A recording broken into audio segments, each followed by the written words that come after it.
কিছুক্ষণ বাদে আমাদের রথের কাছ থেকে ভোগ নিবেদন করার পরে ক্ষীর প্রসাদ দেওয়া হবে, আপনারা নিয়ে বাড়ি যাবেন। কিছুক্ষণ বাদে আমাদের রথ যেটা নাম করা কি উদ্দেশ্য? মেনলি আমাদের শ্রী শ্রী রঘুনাথজিউর মন্দির, দীর্ঘ প্রায় 400 বছরের পুরনো ঐতিহ্যমণ্ডিত মন্দির। ওখান থেকেই আমাদের রথযাত্রা প্রত্যেক বছর হয় মাঘী পূর্ণিমাতে।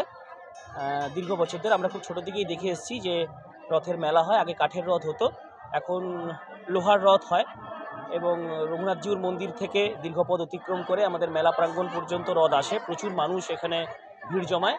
এমনিতেই আমাদের রঘুনাথজিউর মাহাত্ম্য আছে, যার ক্ষীর প্রসাদ খুব বিখ্যাত। মানুষ তাদের মানত পূর্ণ হলে বা তাদের মনোবাসনা পূর্ণ হলে মানত করে এবং সেই মানত অনুসারে তারা ক্ষীরের প্রসাদ দেয় এবং খুব বড় ধরনের মেলা হয়। প্রায় 7 দিন ধরে এই মেলা চলে, প্রচুর মানুষ ভিড় জমায় এবং রথ 7 দিন থাকে, তারপর উল্টো রথ হয়। এই যে রঘুনাথ মন্দির যেটা রয়েছে এটা কি মাহাত্ম্য রয়েছে বা টেরাকোটা দিয়ে তৈরি, টেরাকোটার মন্দির বলা হয়? প্রায় 400 বছরের পুরনো মন্দির। আমরা তো মানে শুনেছি বা আমরা ইতিহাসে পড়েছি বা জেনেছি।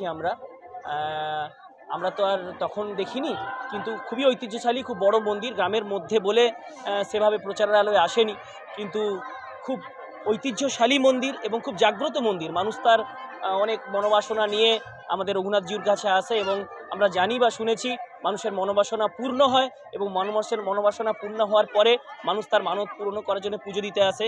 ক্ষীর প্রসাদ বিখ্যাত, মানুষ ক্ষীরের প্রসাদ মানত করে এবং ক্ষীর প্রসাদ দিতেও আসে মানুষ। বলছি আজকে মেলায় ভিড় কেমন? প্রচুর ভিড় হয়েছে, প্রত্যেক বছর প্রচুর ভিড় হয়। যদিও মাধ্যমিক পরীক্ষা চলছে, সেজন্য আমরা সেভাবে মেলার প্রচার এবছর করিনি।